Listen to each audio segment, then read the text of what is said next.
Hello and welcome to Boatrek Live. Here with Sean today, and we're going to talk about Star Trek Lower Decks Episode 3, Temporal Edict. And we're also going to have a surprise guest show up at some point. We won't say who it is. You got to stick around to find out. There you go.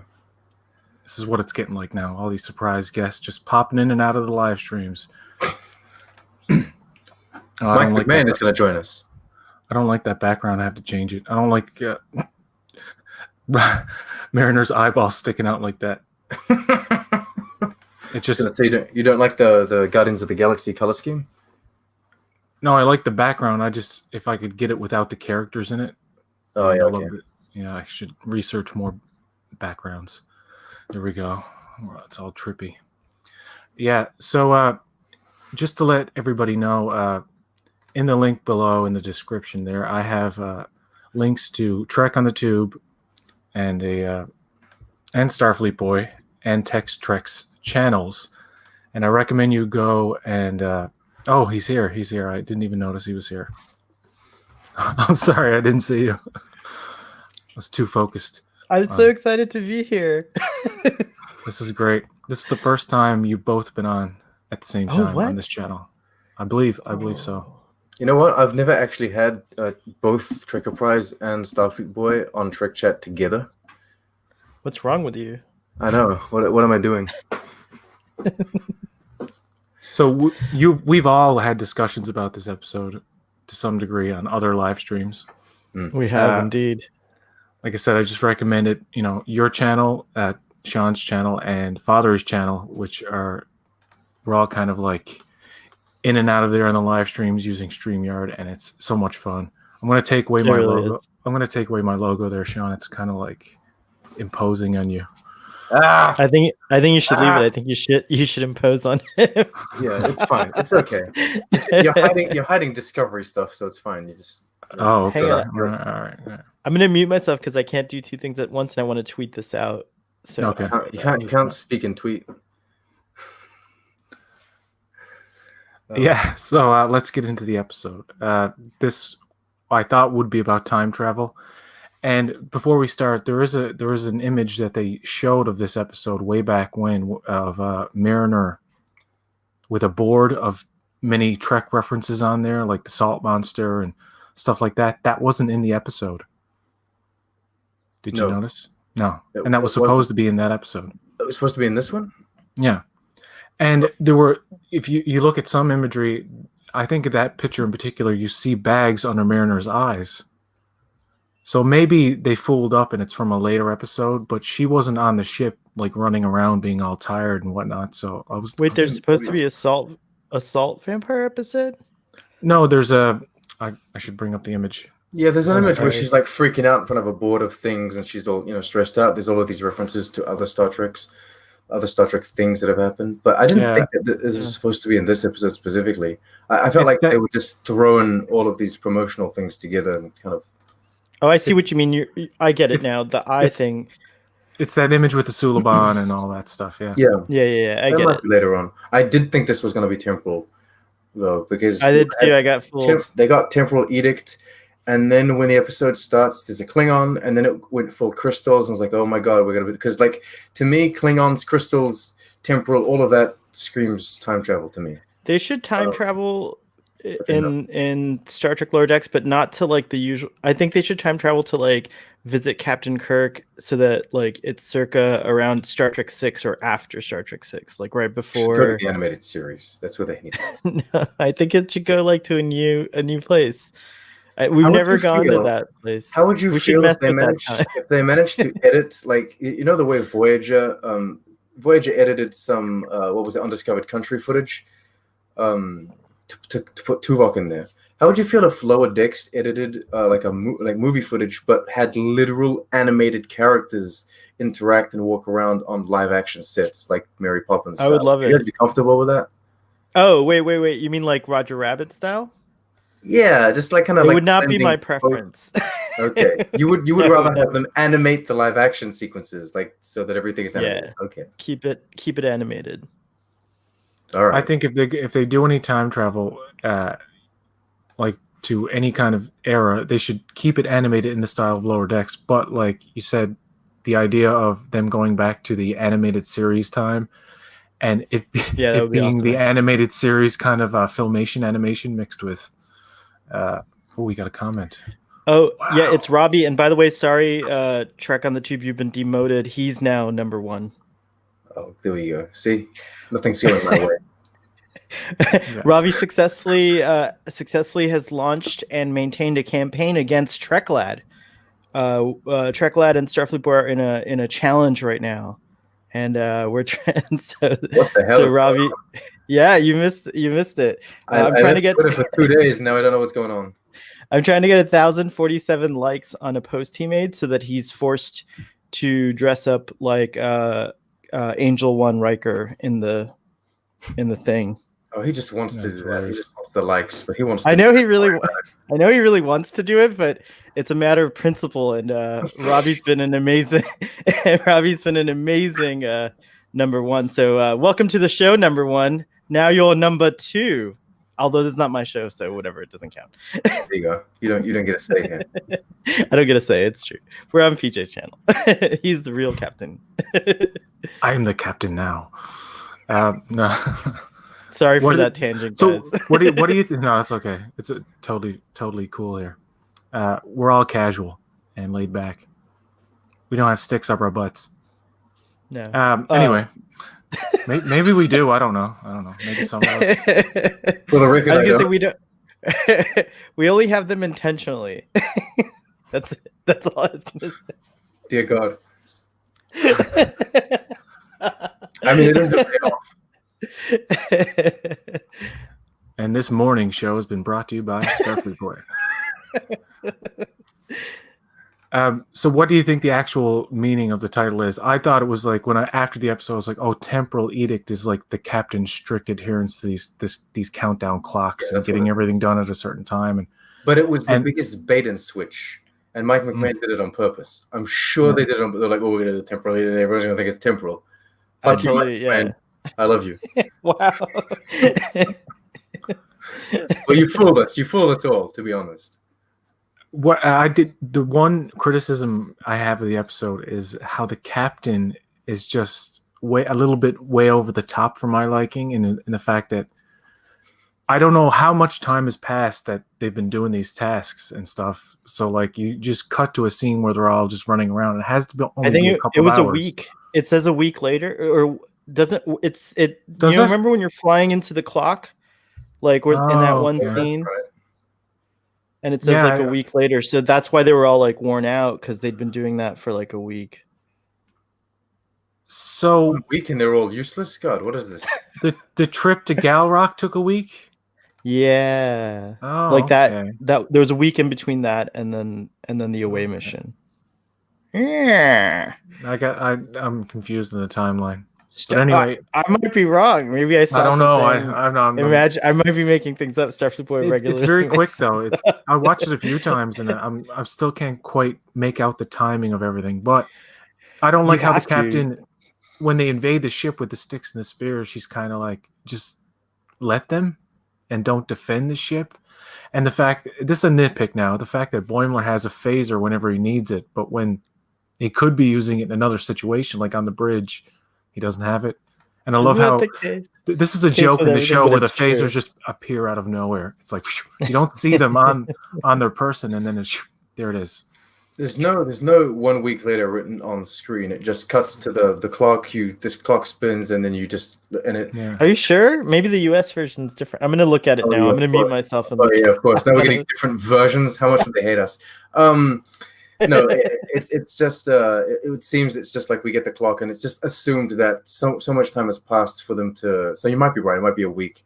I'm assuming it's not like a month or anything. But yeah, enough time has passed. It was a year. A year has passed. This isn't Discovery. We don't do like 6 months time jumps every 3 episodes.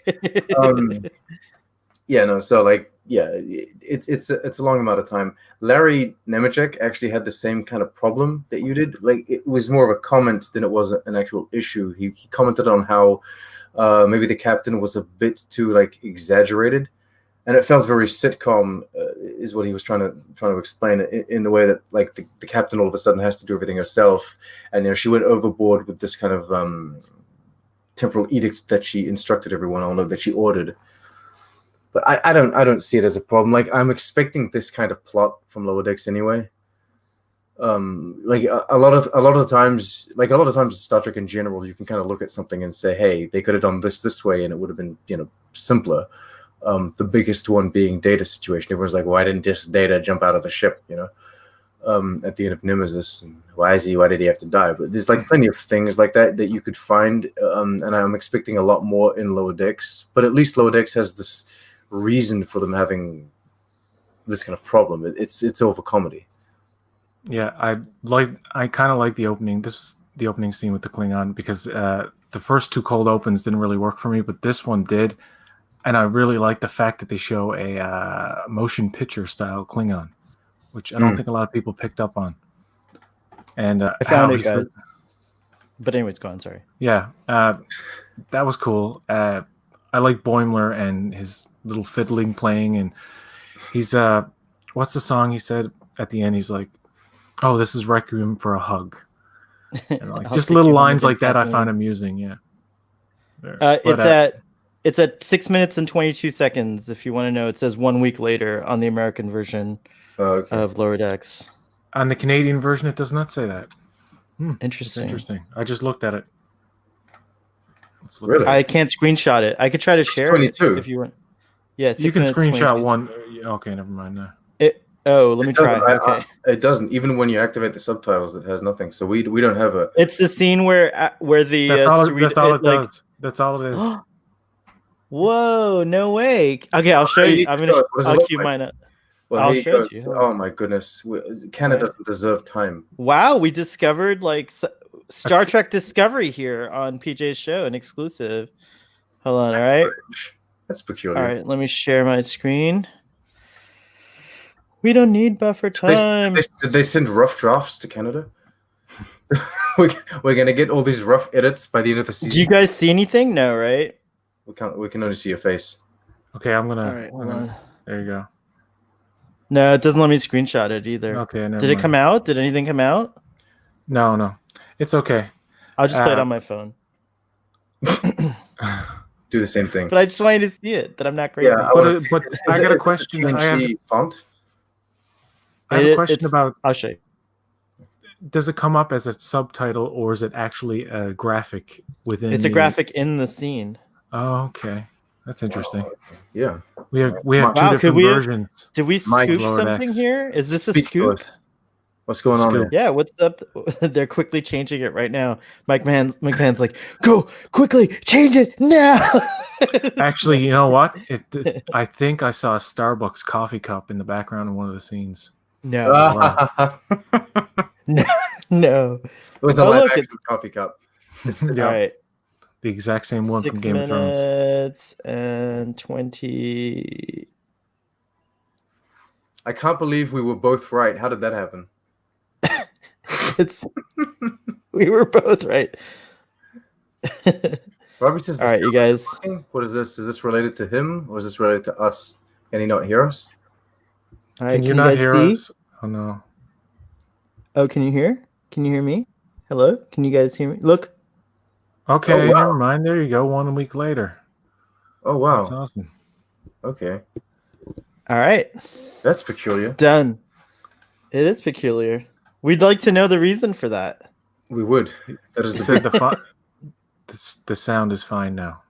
Okay, thank you. Cut out or what? Maybe there's a problem. It couldn't handle the scoop. Couldn't handle the truth. So yeah, so we now know that 1 week has passed by. Thanks for the confirmation, American. You're welcome. CBS All Access version of Lower Decks. Americans. She was an American ship. She was. I mean, she's California class. I sang a naughty song. I sang a naughty song on Continuum Treks, A Question of Trek stream. Just wanted to say this. I don't know if we're allowed to do that on the show, but I have a question. Is the captain letting the crew get any sleep? I don't think so. I think Seems so. like- They're working on a 4-shift rotation. Okay. Yeah, they mentioned Delta shift, so you're right. So they're working on a Delta, 4-shift yeah. rotation, but maybe they're getting less sleep than what they used to, or maybe they're getting like segmented sleep. Like instead of getting like you're getting a full 6 hours or whatever, you get like 3 hours and then 3 hours, which would be horrible. That's what I have to live through. She So- calls the original thing a temporal deceit. So she's like she kind of doesn't use temporal the way that we do. Remember, didn't she like Yeah, say like I think it was, yeah. Let's see. Yeah, she might like the word temporal a bit too much. She's a bit extreme. She's a bit extravagant. She's a bit like her daughter in a lot of ways. She is a lot More like so than they're she very thinks. similar, it's true.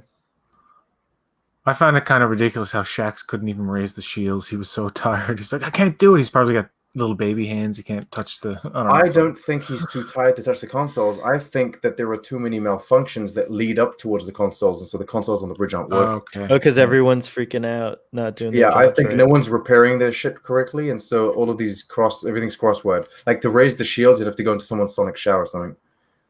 So I'm buffer kidding. time. Buffer time. I understand is a reference to the TNG episode Relic, or is it Relics or Relic? Relics. Relics. In reference to the ship and Scotty, I Yeah, would assume. Or maybe the Dyson Sphere, but about how Scotty tells Geordi you have to exaggerate the amount of time it takes to complete a task. Father is here, and Robbie's here. I'm going to be on a question of Trek in 2 weeks because I answered the tapestry question. Whoa, that's- congrats! you need to be on Starfleet Boys' team. Yeah, but if you're not, it's okay. If you want to be on the winning It's team, okay. Starfleet Boys has lost every single Really? episode. Yeah. Well, not mine. You. No, we lost that Oh no, one. you did. Yeah, we've lost. We've never won. So Robbie, I would understand if you wanted to be on Trek Cat's team. I won't take it personally. I promise. What you need to do is you need to get Fathery on your team, and then you'll just That's blow true. everyone out. There you go. But then Fathery needs to be the co-captain because I'm not worthy to go to lead Fathery, or any of you guys for that matter. We're all captains. Robbie, And you're a that- captain too. I've just promoted you again. and you're talking about some sort of Trek game show on Continuum Trek's channel. That's right. Have you heard about it? I've heard about it. Yes, I haven't It's checked pretty it out cool. yet. Yeah, I check it will. out. You should I be will. on. I would fail so bad. I was No. in the first. I was in the first episode, but I thought he was gonna do different people on every episode, and then he said like, "Oh, we're gonna do this every Saturday." I was like, I can't do it every Saturday. I'm so sorry. So I had to bail on Oh, that. I just told them you were a jerk. No, I'm just kidding. I didn't I say assume so. no. Oh, thank you.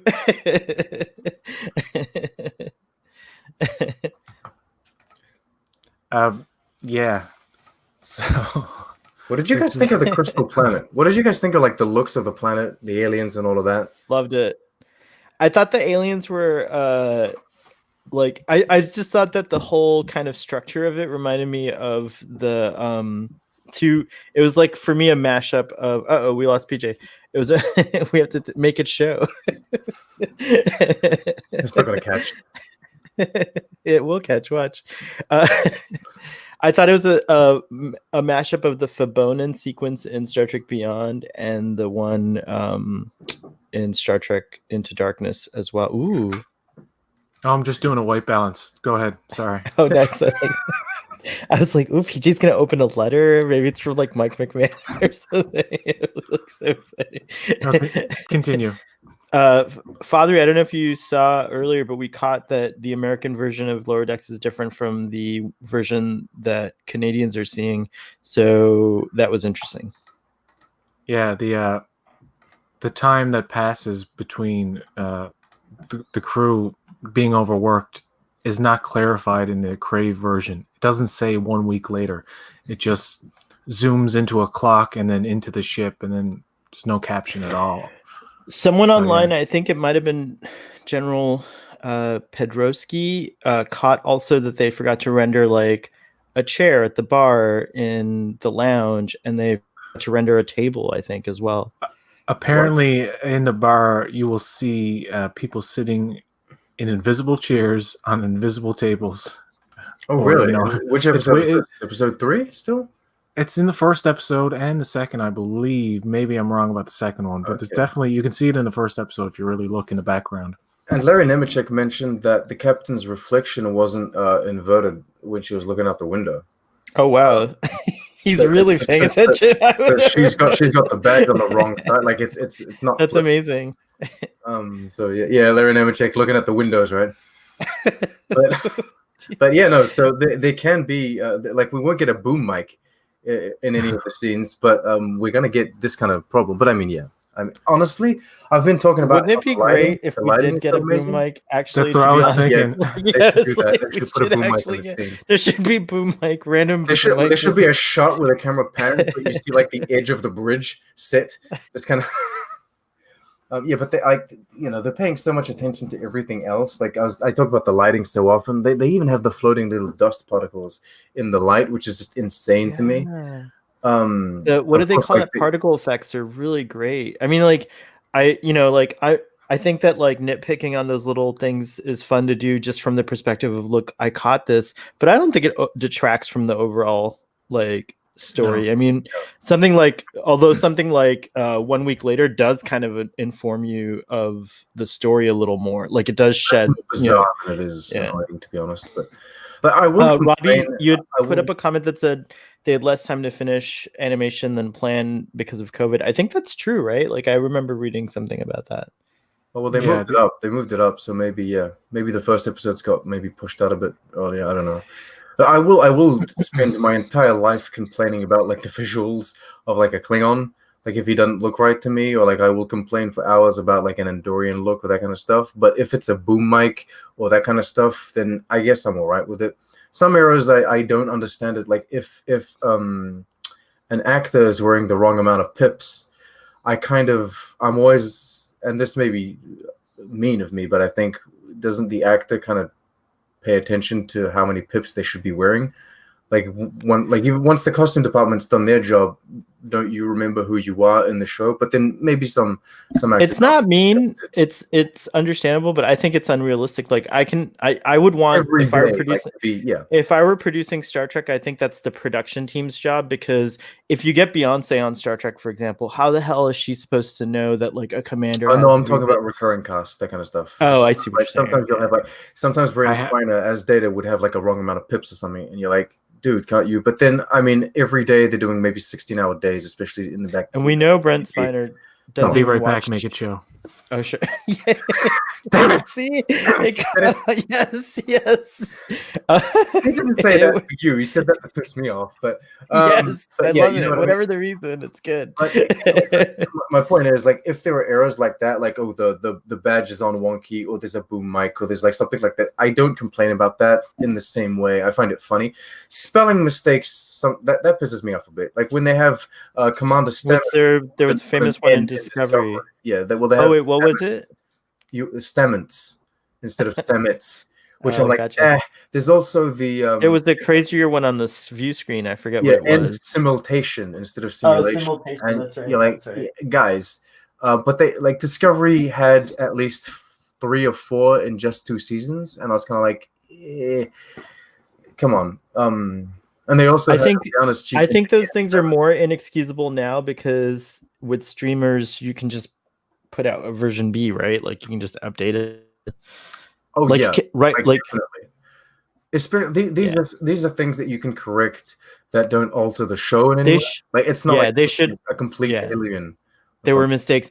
They should even be corrected for the DVD or the Blu-ray. Was that? Do you remember noting if it was like that on the Blu-ray? I didn't actually go and check, to be honest. Oh, okay. I didn't care enough about the episodes. You're not good enough. You're not good enough. No, but it is true. I mean, I think that this is completely unrelated to Lower Decks, but the way we stream things now, I think that production companies and all of these big companies that are releasing their stuff, they should actually use the input from the fans. Like if everyone notices there's, oh, hey, look, you guys have made a spelling mistake in whatever pad or whatever, then use that. Re-release the episode on your video on demand service. Like you can just discreetly release it with a corrected version, and then once you have all of these corrected versions, they can be the ones that you put on the Blu-ray, right? Yeah, It can't exactly. take I too agree. long to fix a word. Maybe it does, but I have no idea, but like it's worth it. Definitely. I don't know. anyway, Maybe it costs a lot of money. I won't complain about missing chairs and stuff. And the funny thing is, this is the way I interpret canon is if you make an Andorian pink for some reason, then well, we've got a pink Andorian in canon. Whereas if you're showing someone that's sitting on a chair that hasn't been rendered, I'm not going to be that much of an asshole to say, oh well, there are invisible chairs. No, it's just like there was a mistake. The chair wasn't there. You know what I mean? You're not confirming that chairs can be invisible in this era. It reminds me of the Simpsons episode where they're watching an Itchy and Scratchy cartoon, and someone's pointing out how it's not realistic. And Lisa says to Bart, or Bart says to Lisa, cartoons don't have to be 100% realistic. And then you see Homer walking in the background, but he's already sitting on the couch. It's like two Homers. Oh wow. like a grievous animation mistake done on purpose to make a point. That's really so funny, clever. yeah.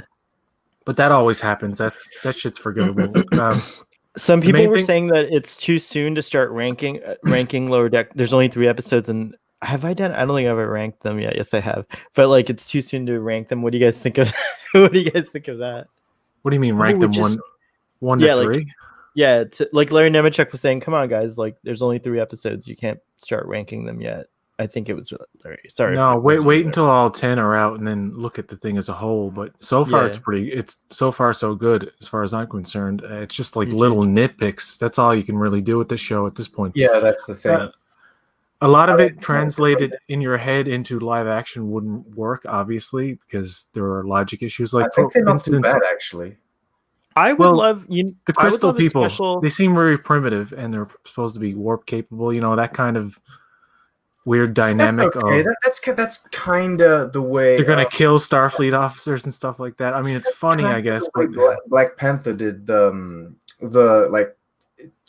very like ultra futuristic species, but the people still very tribal. Integrated. They're like tribal, or very like kind of the origins of their culture. I think because if you look at their spears, they're not just spears with a crystal at the end of it. They look technology based. The spears have little buttons on them and whatever, so like it feels like they can actually do something more than just stab you with it. Like if they wanted, they could maybe activate a force field or something. Yeah, and you do see advanced buildings and ships and other weapons like the electric net they put over Ransom. So yeah. Flipping your idea around for a second, I think it'd be funny if like one episode, like in one of the seasons in the future, the actors actually turned into like people, not animation, and like it was Eugene Cordero and everyone else like playing themselves, but they don't notice it. We do as the audience, but like to them it's just like all good. And so that might be a really cool thing. I'd have to build all the sets and everything for one episode. They never do that. Well, not necessarily. It could take place on a planet. It could be whatever, a transporter accident that makes it happen. You know, like that would be hilarious. You actually have a live action Mariner, like a Tony Newsom and a live action Jack Quaid just appear on the animated USS Cerritos. Like, what the hell happened to us? What is this? You know what I mean? Yeah, that could be cool too. But then you start breaking this kind of. There's an implied rule, I suppose, when you're watching Star Trek the Animated Series, Star Trek Lower Decks, and all of the other shows, that none of this is live action or animated. It all just takes place in this universe, and there's no differences between animation and live action. You know what I mean? If you start actually pointing out that one is live action or that one is animated, then it would be an in gag for the audience. That's why I'm saying like no one on the show should notice it. Like it would just be an in gag for the audience. Like that's all. Like a fun thing for the actors to do too. They'd have to paint Jack Quaid's hair purple. I'm sure he'd be down. Well, he wouldn't care. He'd love it. Yeah, I think so too.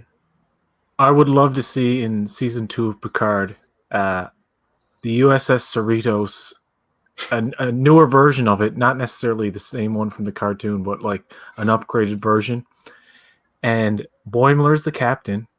And Mariner is his first officer. Played by Tawny Newsom and Jack Quaid, because age him up a bit and you can probably. Boims is a mess. He's not on the he's not on the he's going to switch routes. He's not on the command route. I think Mariner's going to become captain. She's going to make captain before Boymes does, just from like what I've seen of their abilities so far. All right, And so I let's like your get- idea that she's like really 30 or something. She's older than them. I Oh, think yeah, so. she might be like Boimler probably is like She's that kid that you 22. don't know how many times was held back in high school. Yeah, They just seemed like they definitely seemed like too old to be in high school. It would actually be really funny. It would actually be really funny to see like a Starfleet fleet in Picard season 2. Like for some reason, there's a fleet. There's like maybe 5 or 6 ships with the Cerritos in it, and they all warp in a direction because they need to follow someone. And the bloody Cerritos warps in the wrong direction, and then the scene cuts. It's like they went the wrong way. You don't see who's inside. It's the Cerritos, and they went the wrong way, or they fled for some reason.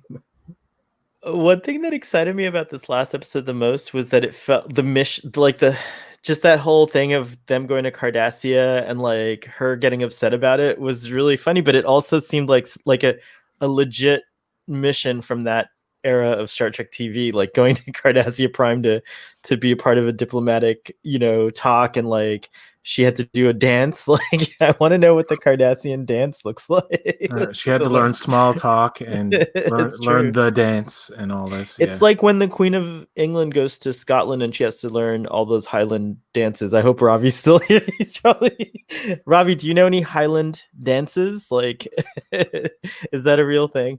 But anyways, let's get into the whole ransom Mariner plot, which is probably the best part of the entire episode and the best relationship dynamic I've seen so far in the show.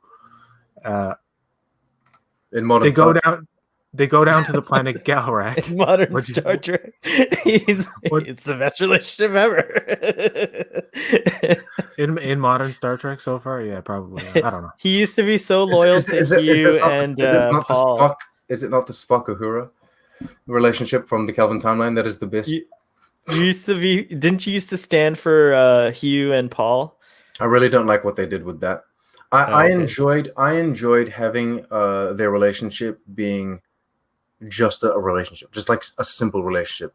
We see these two guys, they brush their teeth, they have dinner, they get along well, and then they had to do this whole thing where like one of them dies, he comes back, it's like it's too much. I like it when my relationships, I can relate to them. I can't relate to dying and coming back. You know what I mean? I can relate to brushing my teeth. He's an abomination. He needs to go.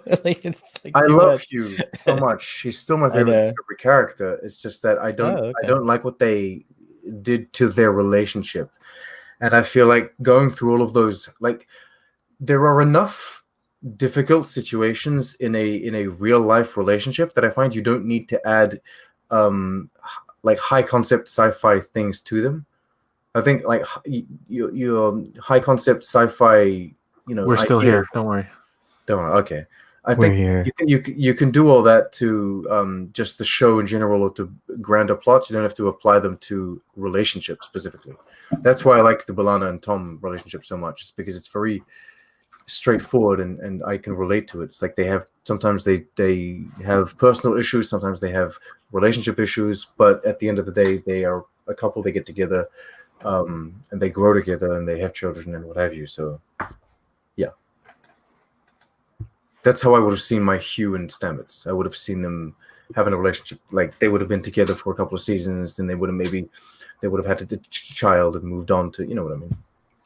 I'm sorry, my camera's blurring out and going flickery, and I think I need to get a new one because it's really like getting on my nerves. So I apologize. I apologize for this light show that's going on with my camera right now.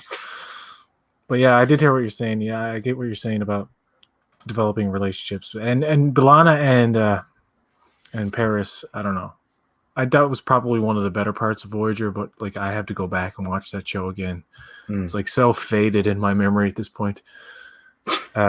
I watched the last 6 episodes. I was inspired by Enterprise Extra on Twitter, who did this. So I watched the last 6 episodes of Star Trek Picard yesterday.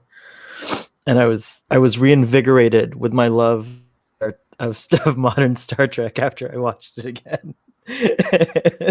And Lower Decks kind of helped me kind of let go of some of my, like, honestly, like Lower Decks has been a great addition to the Star Trek offering for me personally, because I feel like I was starting to get I was starting to like focus too much on like, you know, like these continuity things, like the nitpicking, and I'm glad Lower Decks kind of got me to like relook at that, you know. And so I feel like now I'm more forgiving when I watch. I was already like, you know, as you know, I was already like Picard's masterpiece, and I'll probably regret saying that one day, but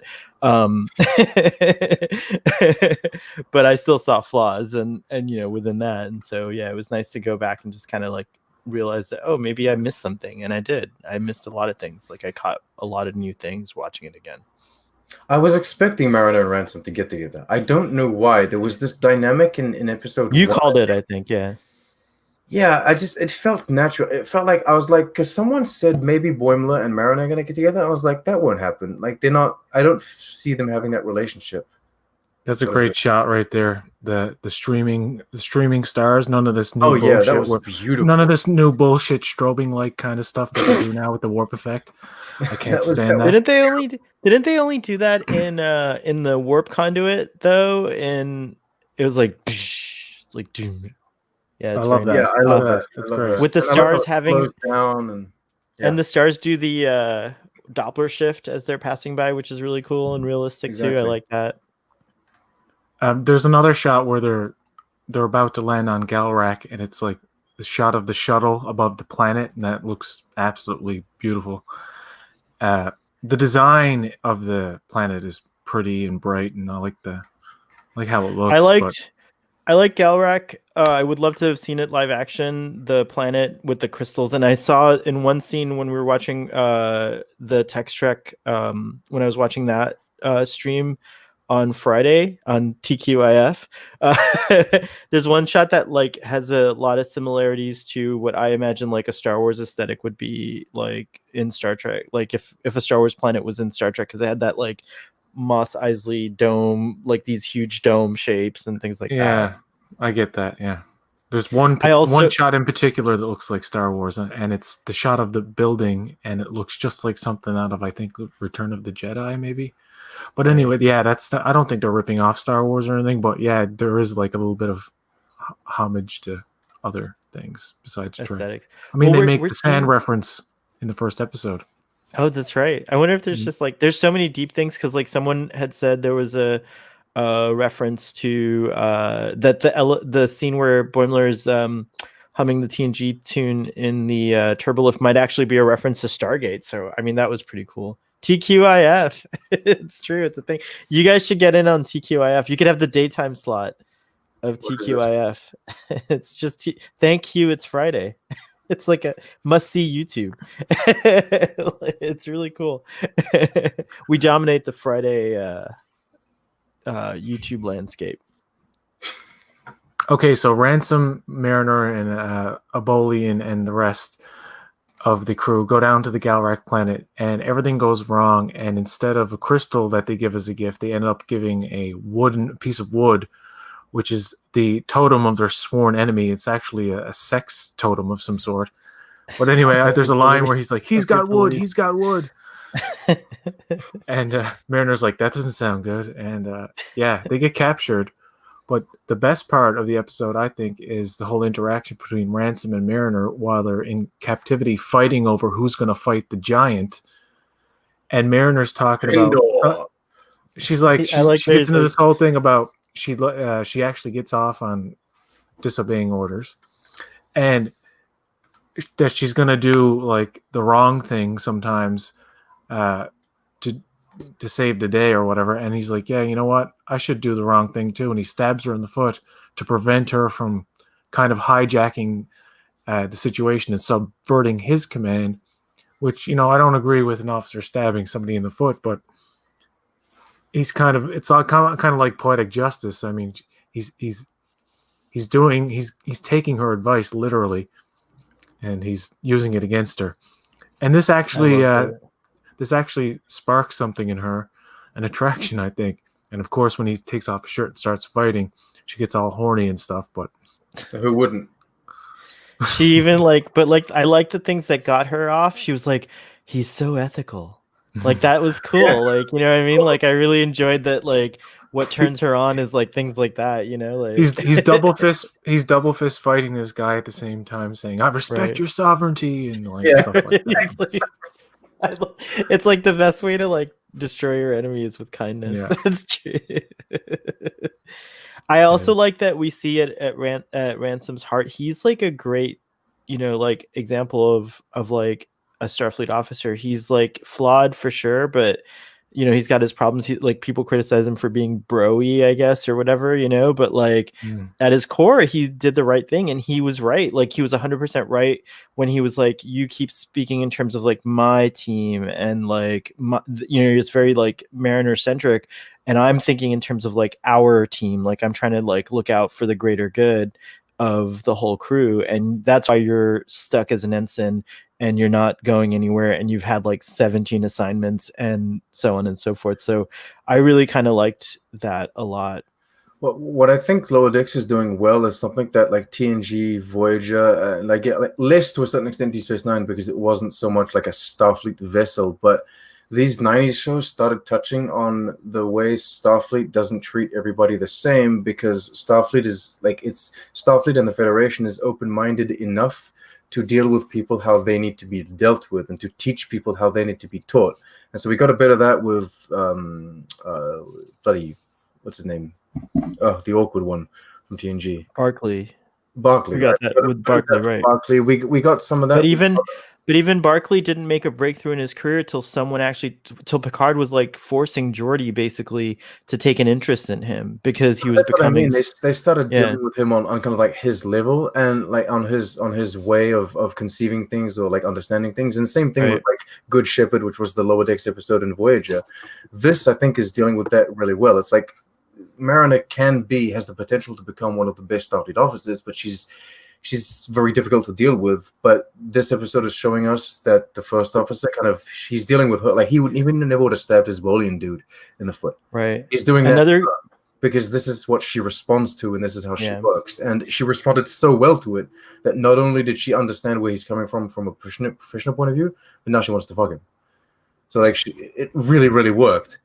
You know what I mean? There's another great Ransom moment on the bridge when the captain's lamenting about how they're a joke in Starfleet. And he goes, "If we are, we're actually the best joke." Like, and I thought that was a great meta or whatever you want to call it moment too, because Lower Decks is the joke of Star Trek TV, like Star Trek's off. It's the joke. It's literally is the joke of Star Trek, and it's the best fucking joke I've seen. Yeah, it's the best. Like, it's pretty cool. What did you think of the last? Okay, in the last scene, I just cursed. I got so excited. That's Sorry. Okay. She's in sick bay, and the doctor's like, "Want me to get rid of those hideous scars?" And she's like, "No, I want to keep them." She's like, "Congratulations, you look like a fucking scratching post." I thought that was probably the best comedic line in the episode. It's so funny. I like that. That is the only line I think I actually, I had a kind of a scuffy kind of laugh, and I had that the first time, and then the two other times I watched it, it came back. I was like, I really like the way she just throws that. It's like basically the only line she has in the entire episode, but it's so perfect, and she says it so dismissively as she walks away. She doesn't even take. It's not even done for comedy in that sense. It's kind of like she just throws the line away and walks off. It's like, congratulations, like a fucking scratching post, and walks away. And then you get the what? The beeps, because they bleep. Oh, yeah. They work. They don't in the American. No, I'm just kidding. I hope we see more of Tendi because she has been left out so far. Ooh. I think everyone's going to get their own episode to shine. Tendi was more of a plot device, dare I say, in episode 2. You don't think like episode 1 was kind of her episode? No, I mean she kind of has a lot of moments in episode 1. It's because there was more focus on her in episode 1 than any other episode so far. Yeah, so, but that's because we were Tendi in episode 1. We were boarding the ship. We were learning about like all of these places. You know what I mean? Like we were learning about what was going on. But I don't think she's going to be left out at all. No, I don't think so. I don't think so either. In fact, like you said, there will be episodes that focus on different characters. I think Rutherford is going to have an episode where he saves the day. I think one of the lower decks crew are going to have their opportunity to save the day. We already had Mariner save the day. We have Boimler save the day in episode 3 when he gives that He captain a arguably pep talk. saves the day in this episode, at least aboard the Cerritos. Yeah. Yeah. And so we're When going did to that have, save the day? I think Rutherford's going to do something from an engineering standpoint that saves everything in one episode. And perhaps, I don't know what Tendy's going to do. That's the thing. She's a big mystery. Maybe we might go back to her home planet for some reason.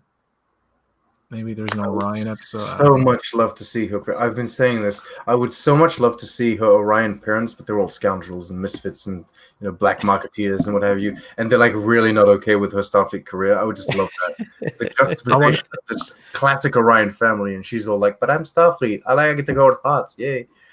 I want to see Boimler's mom and dad. Yeah. They're probably like really sweet and loving and like super, super. Oh, they're like super. Like they baby him all the time. That would be great. I would love that. They're all like, "What the hell is this Mariner friend that you've got?" So there's a point in the episode where what's his name? Ransom tells Mariner to roll up her sleeves. No, roll down her sleeves. Right. And she doesn't do it, and I didn't think anything of it at the time. And then later on, it looks like they're about to kiss in the sick bay, and he says he sends her to the brig for not rolling down her sleeves. Such a small technicality, but it's his way of punishing her for other things that he can't necessarily directly punish her for just being an insubordinate little snot, basically, right? There's a degree of nepotism involved in the fact that Mariner is continuing to serve in Starfleet after apparently defying orders a lot, going on secret missions with Klingons and stuff like that. So she was sent on that mission by Starfleet, I reckon. But like to a degree, she's got to be like 33 by now. Come on. She might be, but we don't really know if she's actually like crossed the line. She's very edgy, like in the sense that she's always pushing the boundaries, but we don't know yet. I mean, it's very possible she could have had a higher rank and been demoted as well. Like those are possibilities that we don't know, about her history. But I love her just because she has lost rank. That's what they were saying before the show came out, that she has been demoted. Oh, is that right? Okay. Yeah. So she I tweeted out a couple weeks ago. I was calling out. So I did say the thing about Mariner and Ransom, but then I don't know why I started tweeting. I thought like Ransom is gay, and I got that because he was talking about the hot throbbing throttles like on the bridge, and I was like, oh, here we go. Maybe he's just pan. Maybe he's just all over. I think they're all pan in the future. You think they're way more. Everyone loves it all. People are non-binary in the future, I think. I think that's like a retcon that I am very pleased with. That Ransom joke was a reference to jerking off. He does the little hand movement and everything. Oh, I gotta watch that again. So jerking himself. He's not talking about holding another man's dick. He's talking about holding his own dick and jerking off. How do you know that? You assume such a thing, but you don't know. Because you could see the little jerking motion, and it's funny because he has his hand on Rutherford's shoulder, and Rutherford looks down at him touching him while he's doing this motion. It's very subtle, but you go back and watch it. It's fucking hilarious. Okay. Starfleet Boy wouldn't mind Mariner being 40, Robbie, because I could relate to a character. Everyone's so young on Star Trek, younger than me. I'm such an old person. What are you talking about? Picard. What the? Picard. Yeah, but I can't relate to Jean-Luc. I'm not that old yet. He's not old anymore. He's a robot. So. The crew of the TOS crew in the second movie jumps ahead in age far, like they're actually a bit older than the actual actors because there's a time jump between Star Trek 1 and 2. Where's the map? Where's the temporal map? The map that Trek on the temporal map. Isn't there? No, isn't there a time jump? I think you're right. Or maybe at some point. It would have been smart for them to kind of line it up at some point. Everything in Kelvin is so accelerated, right? Like everything happens faster. And I forgot what podcast I was listening to where they pointed this out. It might have been Larry Nemechek, Lifeline. What is it called? I'm sorry, that's not what it's called. On Saturdays. Thank you, Life Support Live. Just look up Larry Nemechek on YouTube. Yeah, guys.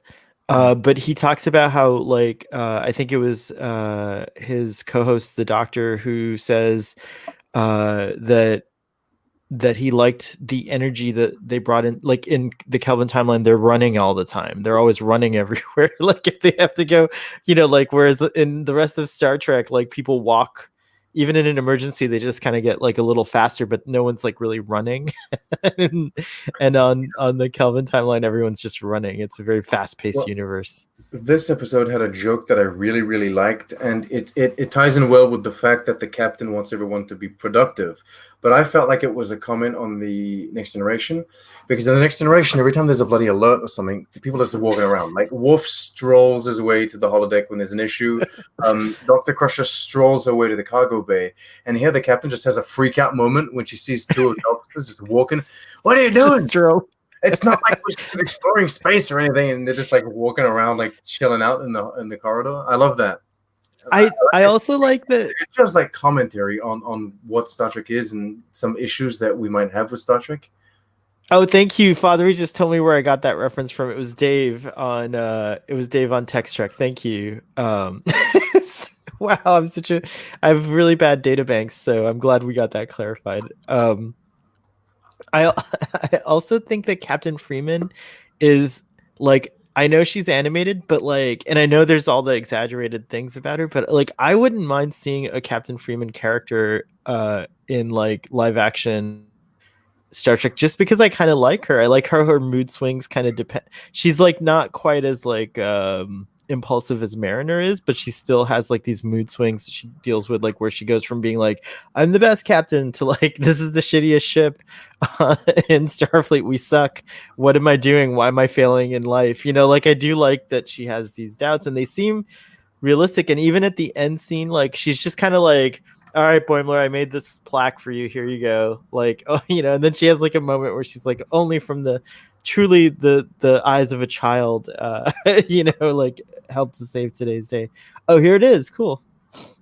Motion picture was in 73, 2273, and the Wrath of Khan was in 85. So that's 12 years later. But, well, what about in Kelvin though? Well, Kelvin is. There it is. You can see it. There's a little gap, a bigger gap between Star Trek 2009 and. No, well, the gaps mean nothing. You got to look at the. Oh, because it's 58. 58, it's 59, the year... 63. Oh, 63. The Beyond jump is big. Yeah. It's 1 year after. So 1 year after the Narada, they had to deal with Khan. Real world, it would probably be a couple of years that happened, like 2 or 3 years, I suppose, between the motion picture and Wrath of Khan. I don't have the dates, but so they did do it like a 12-year time jump here. Yeah, like 79, 82. So only 3 years, really, 3-4 years, depending on when they started filming or whatever. But yeah, the actors age up, but not as much as you would think, because between TAS and motion picture, it's only 3 years. But the actors are a bit older in the motion picture, and I suppose they had to age them up a bit to catch up with the fact that they were actually aging. They were getting in that stage where they were aging faster and faster. Like, look at William Shatner in 1 compared to 2. He does look actually 12 years or whatever older. Yeah. Even though he's only 3 years older. But that's fine that they did that. Yeah. Yes, Father is right. 82, that's right. So yeah, 3 years later. Those were both really great years in cinema. Timp was 79 and Twok was 82. Twok. Which movie do you Twok? Do you guys follow the account TOS Saturday Night and the hashtag on Saturdays, TOS Saturday Night? No. They did like a rewatch of Space Seed and The Wrath of Khan, and so I participated and I was tweeting out. It was so much fun watching The Wrath of Khan again. I felt I could really relate to William Shatner's portrayal of a tired Captain Kirk. Worst Star Trek movie. No, it's not. It's not the worst one. You just changed that. That was okay. Let's get back to Lower Decks. Yes, it's true. Thank you. Good job. Lower Decks. Okay. I think I'm the only one that's not so much a fan of the Kirk reference that Mariner drops.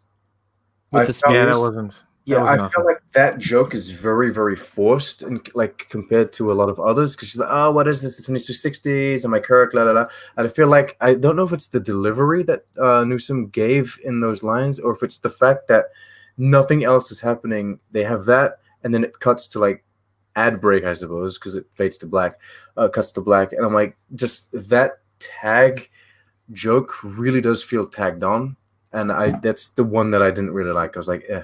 I would have taken that out. I know Or put a different, you have to have a different reference. obligatory Kirk reference per episode. I understand. Well, she seems obsessed with that era of her She talks about history. Worf. She's a big fan of Worf. I would like her to meet Worf one day, because she's always talking about Worf. But yeah, that would be so cool to see an animated Worf come on the show.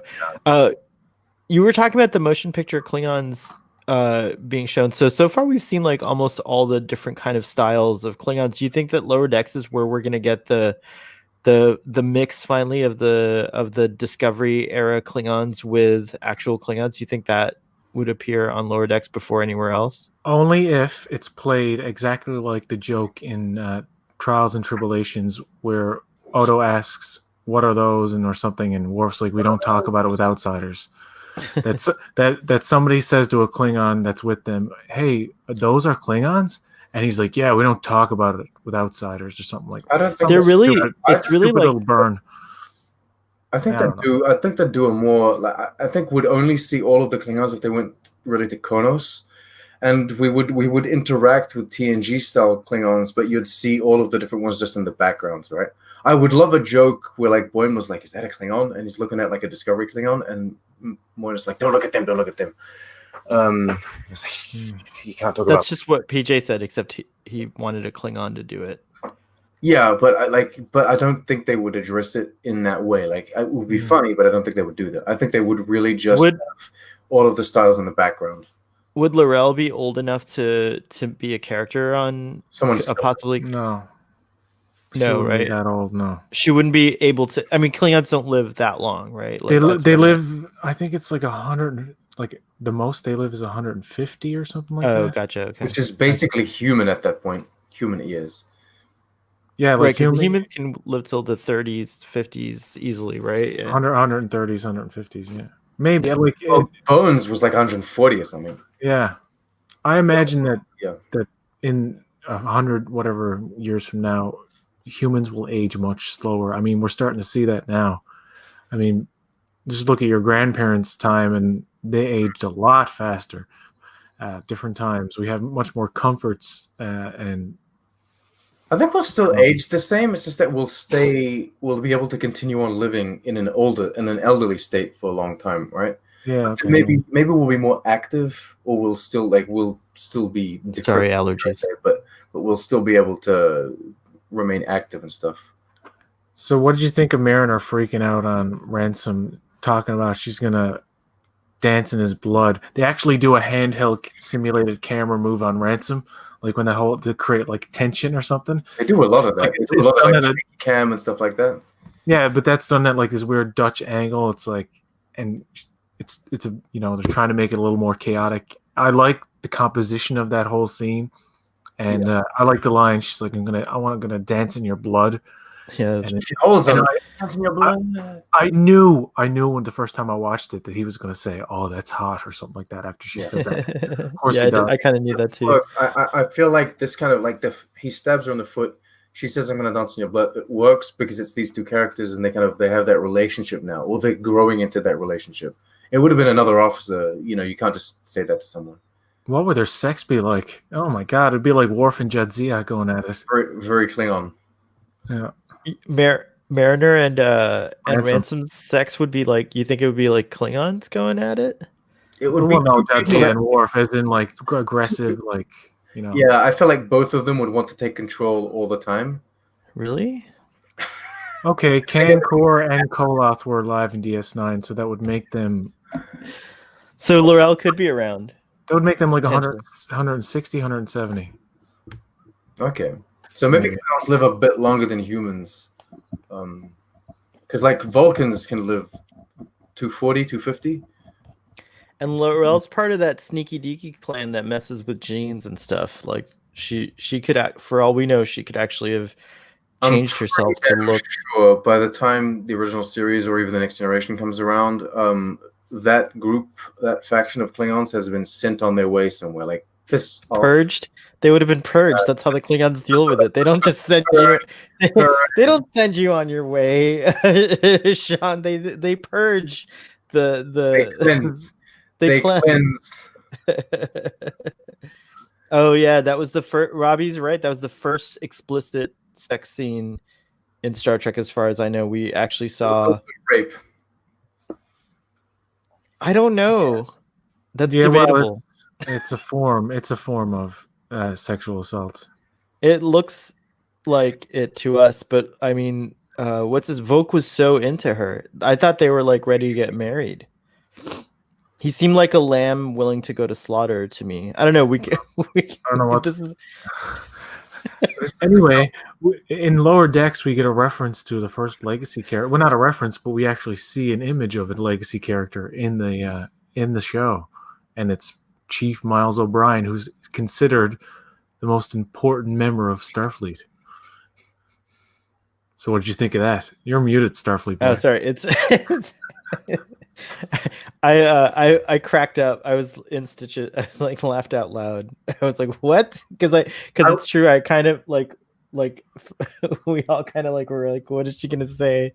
That is the best ending of so. It is a great ending.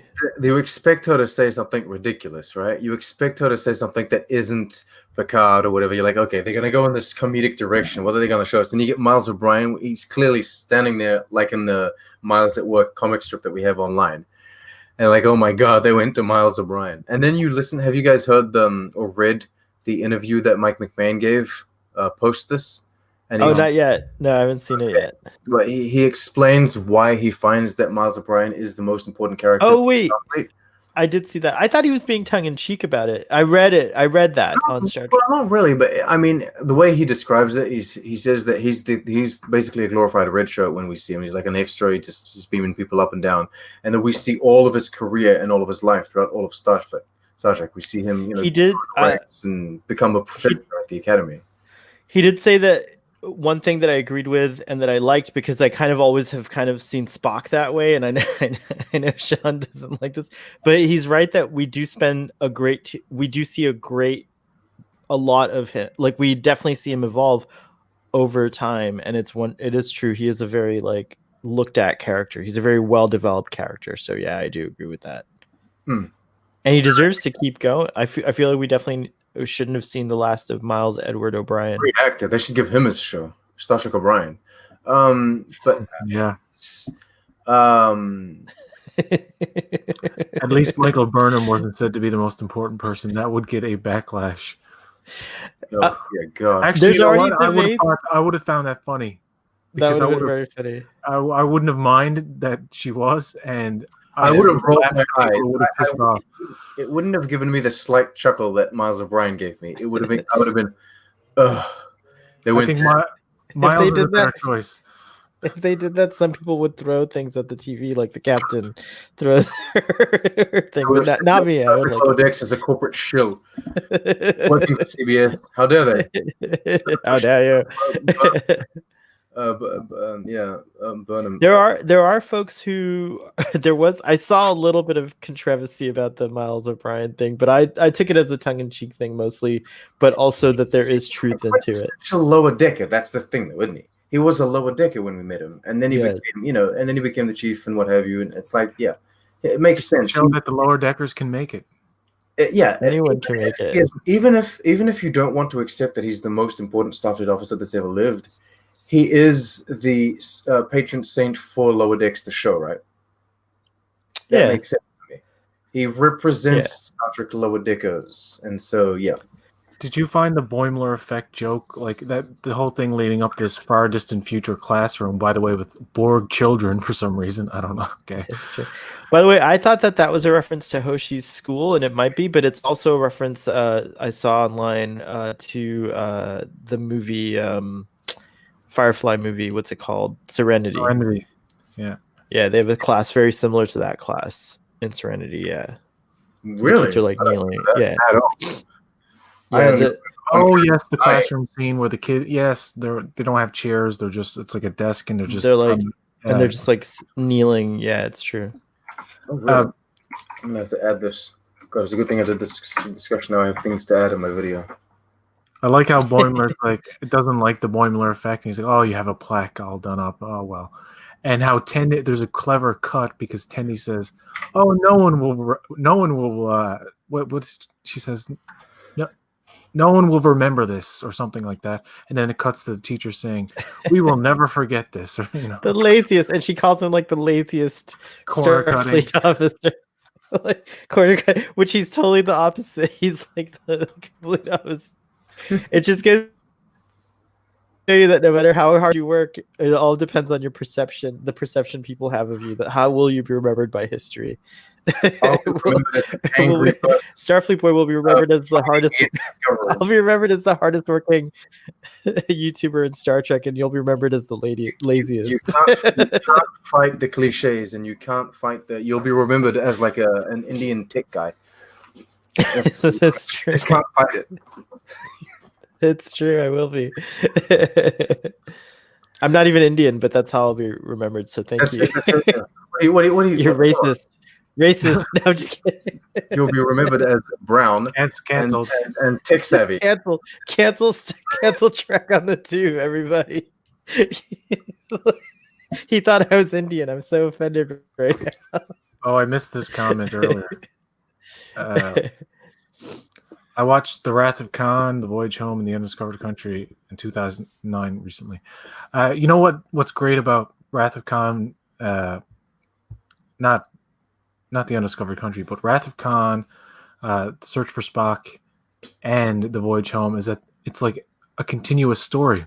It's just like a trilogy of films that you could just watch. Yeah, we noticed that. It's so satisfying to watch just those three movies. And yes, you're leaving out Undiscovered Country. You can include that too, but just those three are great to watch.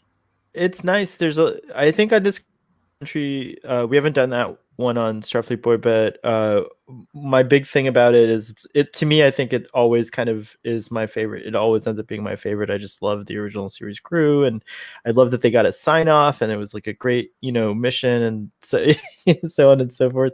But to me, like the Undiscovered Country is just like a true standalone and transition film from one generation to the next, and I think that Generations should have gone in a whole different direction because it was already kind of done. Although don't get me wrong, I love that Captain Kirk is in it, but I felt the true sign off, like it would have been okay if like after Star Trek 6, that was it. Like that was like the end of that crew. But now that I'm an old man and I love nostalgia, I'm like, let's bring them all back. We could do CGI versions of them. Let's do it. I like the way that I like the fact that we have these 6 original series movies where 3 of them are part of a trilogy, which I don't ever really watch alone. I always watch 2, 3, 4. But then I get these 3 other ones which are very unique, and they're all self-contained, and they all have their own specific style. Like if you want to watch the motion picture because you're in that mood, then you're not at all going to be in the same mood as you will for The Undiscovered Country or The Final Frontier, right? Like they're all very unique, separate movies, and then you get that amazing trilogy where I don't even think that The Wrath of Khan is the best of the 3. What's Star Trek 5? Everyone skips Star Trek 5. I like Star Trek 5. I love it too. I love it too. Final Frontier. It's row your boat. It's the lower decks of the original series films. I watched Star Trek 5 for the friendship. I was going to say Sarek. No, I watched Star Trek 5 for Cybok. Cybok. That's it. I love me some Cybok, and I want more Cybok. If we get one character from the entire Spock kind of family tree in Lower Decks, it has to be Cybok. This is the show where you put Cybok in there. He's gone. You can't have him in Lower Decks. Find a way. You could have had him on Discovery. You can have him on Strange New Worlds. Discovery doesn't acknowledge his existence at all. No, Discovery is just like. But Strange New Worlds could have him. Also, I have a question for you. Who would you cast as a Strange New Worlds era who would be your perfect pick? I know we're going off topic, PJ. I'm sorry, but I'm really curious. Like, who would be your perfect pick for Cybok in Strange New Worlds era? On the spot here. Make it show. I'll be right back. Make it show. How old was he? He'd have to be younger. I would want Brad Pitt to play Cybok. Brad Pitt. Yeah, I think he would be a perfect Cybok. Isn't he too old now, though? He's the right? But like Vulcans are old. Like Cybok, true. And he's older than Spock. He was already older than Spock, although he looked younger than Spock in Star Trek 5. But he's supposed to be older than Spock.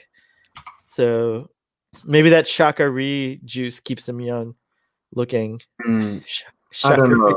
I don't know who. I know that there's an actor called I can't say his name properly. Ian DeCastica, I think is his name. He's the guy that plays, he's the guy that plays Leopold Fitz in Agents of S.H.I.E.L.D. And I think he's legitimately one of the best actors on television right now. And I would love to see him in Star Trek in some way, shape, or form. 70s Trek was all about trying to recreate TOS. Hello. Go ahead, finish, PJ. Sorry. Oh no, I was trying to read it in sync with you, but okay. It probably would have messed up the audio. 70s Trek was all about trying to recreate TOS. 80s Trek was all about breaking away from TOS, killing Spock, destroying the Enterprise. Things changed and had consequences, and TNG was so different. Killing Spock? Do you mean killing Kirk? Dan Decker. You mean killing Spock in part 2 and destroying in part 2, yeah. Part 3. Yeah, okay, yeah, I got it. My God, Bones, what have I done? Dan Decker would make a great Cybok. Dan Decker, who's this guy? He's on Twitter. He's a really cool guy. He's the friend of Trek Lad. Commodore Decker. Is that how I'm known? Am I the friend of Trek on the Tube and Boatrek? I'm the friend of Starfleet Boy. No. It's the other way around. Everyone knows you more than they know me. We're all those people that sometimes hang out with Larry Nemeczek. That's who we are. It's true. That's who we all are. We're all we sometimes appear where he is. with Larry Nemeczek. That's what it is. Were you here, PJ? I was saying Ian DeCastica. Yeah. For Cybok. I have to look him up now. But I think he's too young. I think he's, I can share my screen, but I think he's too young, maybe. He's got like the worst fucking name. Okay, yeah, I know what you're talking about. Agents of S.H.I.E.L.D. Why do you call him DeCastiker? Oh, DeCastiker. Wow, what a name. Sorry, Ian. DeCastiker. Yeah, you can show an image of him, Sean, if you want. I looked up his wiki and I knew him from Agents of S.H.I.E.L.D. He plays one of the Wonder Twins. One of the Wonder Twins. It's just a nickname. Is that how you call them? Oh, there he is. I could see. I'd like to see him with a beard. Can you do like add plus beard and long hair? Has he ever done beard and long? Oh, I'm trying to see it. Trying to see the side. He's got this. He looks a bit Neganish from The Walking Dead here. I don't know. Originally, I thought that he would make a good Pike, but they went a bit older. Maybe Cybok's not even like. Wait a minute. Let me do a hippie yet. By the time in Strange New Worlds, he might still be very Vulcan. Maybe my man can't grow the biggest of beards. I can't. Oh, you can fix just that. A stubbly dude. There you go. I see the Cybok. I'm seeing it. I'm starting to see it. But he's a great actor. He's an amazing actor. So I would love to see him in more things. Just any things. No, I would love to see him in Star Trek. There are so many people that I would love to see in Star Trek. I mean, Tom Hanks is a fan of Star Trek, and he would make the most amazing Romulan. So people, come on, wake up and hire Tom Hanks. Get him as a Romulan. Or president of the United Federation of Planets. No, well, a Romulan president of the... Oh, that would be controversial. It could happen. It could happen. I would love to see Gilbert Gottfried as a Ferengi. How has he not been on Star Trek? That's amazing. It's kind of like the dude from My Dinner with Andre. You know, the bald guy. I forget his name all the time. He plays He plays the old Ferengi on DS9. Why am I blanking on his name? My God. Oh, you're thinking of Sean Wallace. Yes, Sean No. Wallace. Is that you're thinking of Grand Naked Zek, right? He's in. He plays the older professor in the what's it called? Fucking Young Sheldon. You know, the guy who sounds like this. What? Yeah, that's him. That's Sean Wallace. That's Sean Wallace. Inconceivable. Inconceivable. Hey, so did you guys watch Sliders? No. I was reminded that Jonathan Rhys Davies was in Sliders, so now we have 2 Sliders alumni in Star Trek because he's also Leonardo. I know, but still, Jonathan Rhys Davies actually would have played a good Cybok back in the day. He's got a great voice. He's got a great voice. It's true. I'm watching Gargoyles at the moment, and like literally everyone from Star Trek is in it. There's like these episodes where there's Michael Dorn, Marina Sirtis, Jonathan Frakes, Kate Mulgrew, and they're all in the same episode too. There's even George Takei that comes in. Like everyone is in, and all of the generations of Star Trek. Jeremy Irons would make a good Romulan. He would. Romulan, yeah. Tom Hanks could make a good. He could make a like Pardek before Pardek turned out to be deceitful. Like when I really believed in Pardek. What's her name? Father, you know this, but the Romulan commander from that saves the day in Nemesis, the one Denatra, Commander Denatra. She comes and helps Picard. That kind of Romulan is the Romulan that I would see Tom Hanks be. He's one of those Romulans that would push for the unification. And he's one of those Romulans that would push to like try and get really like the Romulan Star Empire be a part of the Federation. That's the kind do you think we'll learn more about how the Romulan Free State works in season 2 of Picard? Because there's no more Empire; it's the Romulan Free State now. By the way, there's going to be Romulans in Lower Decks. What do you think that's going to be about? Because it's in 2380, right after the events of Nemesis. Romulans in Lower Decks. Mm-hmm. Yeah, in the original trailer, they show them, and for some reason they have black bars over their eyes, and some people thought they may be censoring something that they don't want the audience to know about. They could be like possessed and have red eyes or something, which would be a reference to like or it could be a reference to like how the Romulans can erase themselves out of video footage, you know, like the through the Tal Shiar. We can't identify them. David Tennant wants to be in Star Trek? That would be amazing. If anyone is going to be able to do the Romulans justice and really kind of expand and explore the story that follows the Romulus supernova, as it's no longer Hubris, it's officially the Romulus supernova, then I think Mike McMahon and his team are the ones to do it. They are the ones that care the most about this stuff. The people, and I'm not to criticize the people behind Picard, but they didn't really want to expand on any of that. I feel like they wanted to tell their own story. And that's fine. They told their own story. And I feel like Discovery's the same thing. Like Discovery didn't want to get too bogged down with the pre-existing stuff. They just wanted to do their own thing. And I think Mike McMahon's team is very different. They want to fit in as much as possible with the universe that's around them. So if they have the opportunity to do it, they're so close to the events of that. And the fact that they put it in a year after the events of Nemesis meant that they were taking a huge risk by putting it in there, because we've all come to expect them to change things unnecessarily, it seems.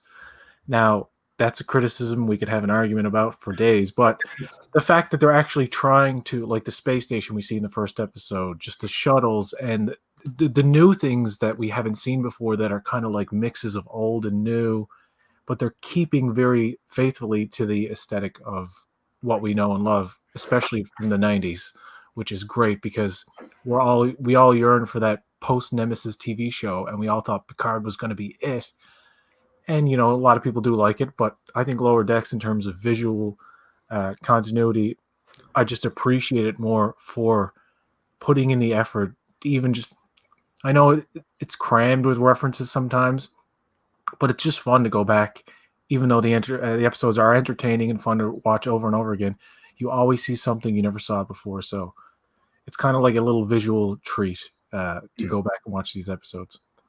The thing is, there now is the existence of the destruction of Romulus within the Prime timeline, and it's huge. It's a big thing, and so like all of the shows that will be post 87, like 2387, will have to kind of deal with that or address that in some way. So Picard had a task to kind of, it needs to address this thing. You couldn't just move on and say, oh, la-di-da, we don't care.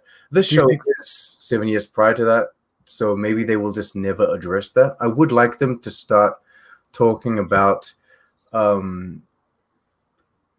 okay, it would be a weird, sad ending to Lower Deck. 7 years from now, it's still going on. First of all, which would be cool, but or 7 seasons from now, but that at the end of like 7 years time in Lower Decks, like that's the way they end, is the Romulan supernova, and it changes life completely for everyone in the galaxy. It would be note the ending of an era.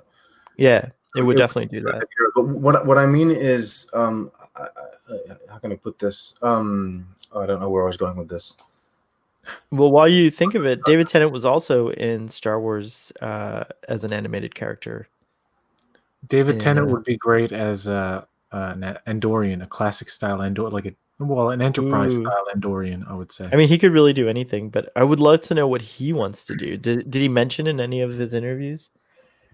No. He's a huge fan, so I mean, I think he would just take anything. He'd be like, "You want to play a bad guy? You want to play an admiral? You want to play that?" He'd be like, "Yes, yes, everything." David Tennant did an homage to Star Trek in Doctor Who as the Doctor. He gave the Vulcan hand sign, which established either that the future in Doctor Who for humans is Star Trek, or that Star Trek exists as a TV show, or both.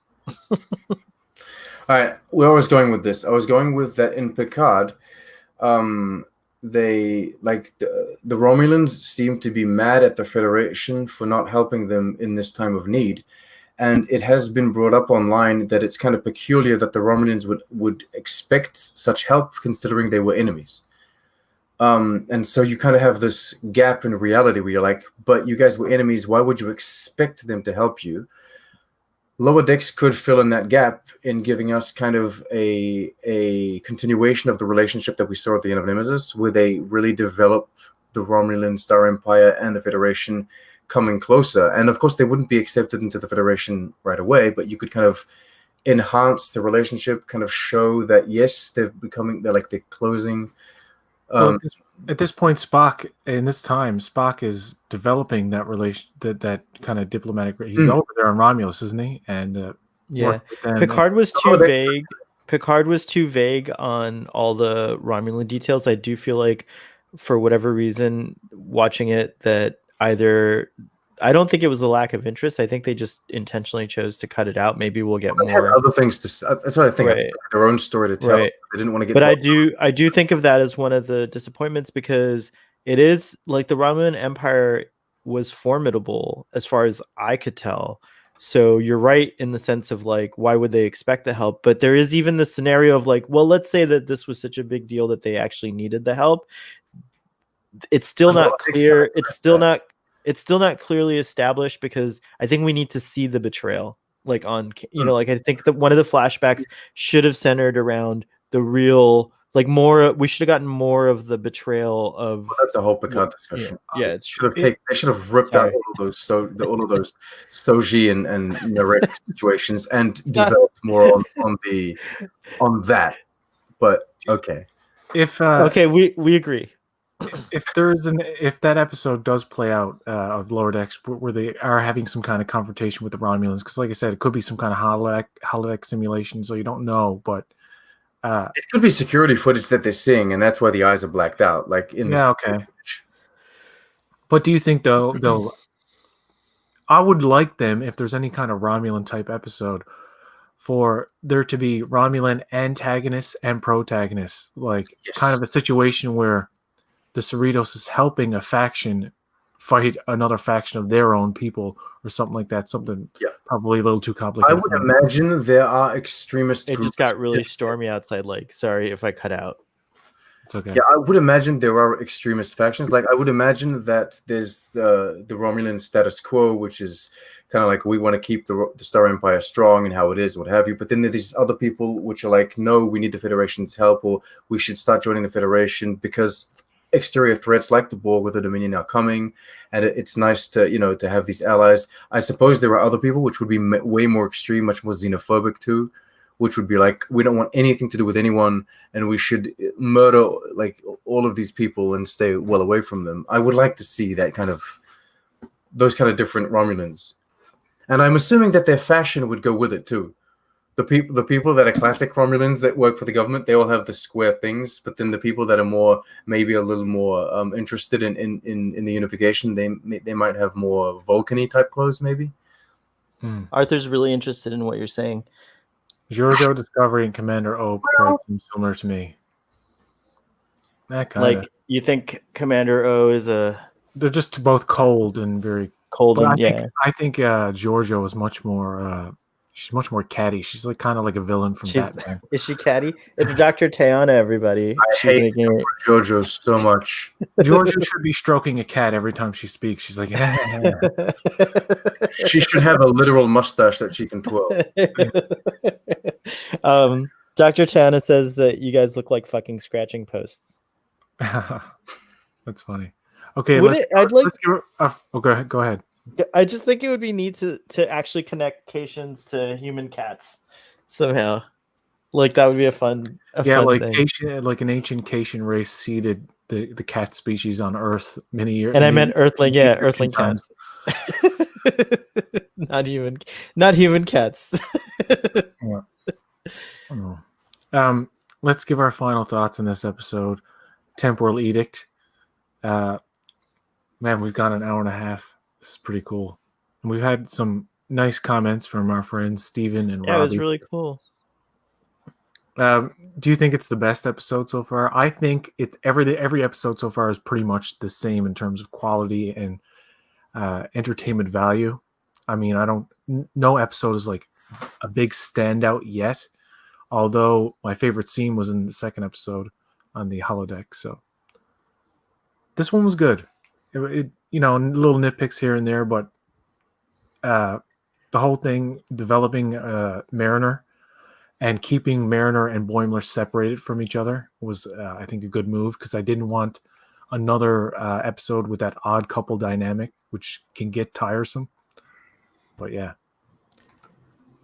Giorgio enjoys being a villain. I think now she's with Section 8. That's a scary thought. I'll go next. And I'll just say that, for me, I'm just really enjoying the series as a whole, and it is kind of hard to decide which is your favorite, but just by a little tiny point, this one makes it for me. This one was my favorite so far, is I guess the way to say it. I just really liked all the gags. I liked that we got we got this pairing of the lower decks. We're starting to see these pairing offs of the lower decks characters with their mentors and stuff like that, and it's very cool. This is the favorite episode of my mother. It's her favorite episode, which is strange because so many people online and so even in our discussions, maybe Handsome Ransom, maybe I don't know. A lot of people seem to say this is their favorite. It's not mine. I don't know. I still don't know what my favorite episode is. I think episode 1 and 2 are pretty tied. This one, for some reason, I was just less invested in it as it came out. But that being said, it's not that I like it the least. It is kind of like what you're saying, where every episode that comes out is just fun in its own way, and I have trouble ranking them. I'm at a point now where I'm just legitimately surprised to be happy for every episode of Star Trek that's coming out, because that wasn't the case with the 2 previous shows. Every show that came out, I would have anxiety. I'd be like, "Oh, what are they going to do now? What are they going to do now?" And this it's nothing is going to completely destabilize my understanding or conception. It's great. I'm just happy to have these new episodes. So I wouldn't rank it my favorite. Maybe my least, but that doesn't mean anything. I just love it. I have a theory that they may be doing a pattern with the episodes. Episode 1 and 3 all involve forces invading the ship, or chaos with, in the hallways, and just some kind of invading force, like the virus in the first one and the Galrakians in the third one. And then perhaps the even numbered episodes will be more downtime. For example, you had the whole Rutherford B plot in the second episode, where it's just like Okay. you just go into different departments. It's just like a day on the ship. I think probably the next episode, Moist Vessel, might be one of those more downtime. There is an A plot involving some sort of alien thing, but it won't be like chaos and phasers and stuff. It'll be more subdued. I don't know how I'm going to say that. And there will be more of a developing relationship between the captain and her daughter. But Moist Yeah, I Vessel, see what you mean. They do like intense, calm, intense, calm, intense. Yeah.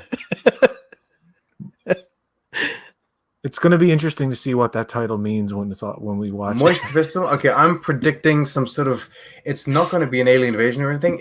I'm going to predict maybe an alien ambassador has to be on board, but they need the moisture of the vessel very much up in order to be comfortable, and so everyone has to live in this spa type environment so that the delegation can be calm. That's a good theory. That probably Puppy Boy is dying over here, and it would be reminiscent of the season 1 episode. I would like maybe it's those fish people that Worf loves. Yeah, right. Oh, that would be awesome. Remember when they were eating? They were like a superior. He saw them as a superior. Maybe that's why he likes those fish people so much, because Discovery era Klingons are kind of like untainted and like they haven't changed yet, and so he's like, oh, they're so beautiful because they're like the Discovery era fish Klingons. Is that the species that Worf says they're a handsome race? Or yeah, like that's that? the one. Yeah. He has like the final comment on them. Just these big blue people that look weird as hell.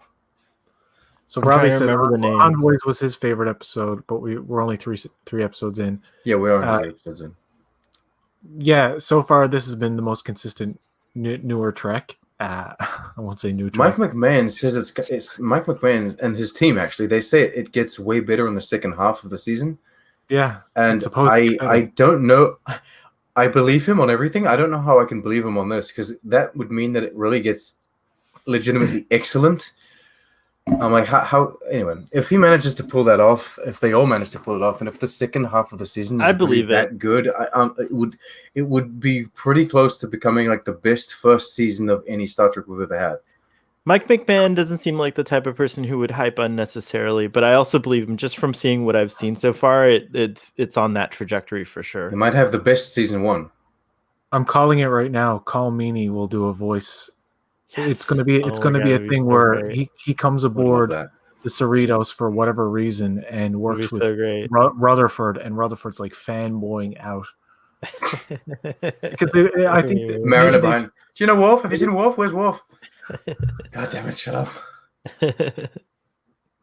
Yeah, it would be cool to see a legacy character actually voice their character in universe. I'm calling Riker. I truly believe that Riker's going to be in, because the Titan with him and Deanna Troi on there, maybe. The only show that he hasn't been in, Jonathan Frakes hasn't been in so far, post TNG, is Discovery, but that's because it makes no sense for him to be in there. But he's directed so many episodes, so it's like he could easily play an alien, or he could play an alien. He should. They should get him as a CGI creature. They should get Jonathan Frakes as a creature in do Discovery. But like, he's been in everything. He's got to keep up his streak of being in every Trek. Since I know, right? TNG. They should have CG'd him into. Was he in Voyager? Yes, he was in Voyager. He was. He was in one episode of Voyager. Yes, he Q transports him. Yeah. And he's like, "What the hell?" Yeah. All right, folks, we've gone an hour and a half here, and we want to thank everybody for watching. And I'm so glad Trek on the Tube and Starfleet Boy came on my live stream. And that sounded dirty. But anyway, looking forward to more. This can't be a Starfleet Boy or Boatrek thing without it being filthy somehow. I know Sean likes to keep it clean on his channel. Yeah. Well, I'm alone. I'm not going to start making awkward comments for myself. That would just be weird. Yeah. I might freak out my audience. Robbie, thank you for coming. And Fathery and any others. I feel like there may have been others. Isn't like this secret audience? I think I happen to know some people watch on TV and you can't comment when you're watching it on TV. Okay. Yeah, it's hard to. Well, get off your TV, fools. No, that's the best way to watch us. Don't you want us to be on your TV? It's Trek on the Tube, kind of the spirit My of face Trek in on full HD. Look at that. He's trying to end his stream, and we're just making a mess. All right. Until next time, live long and prosper. He's just gonna cut you off.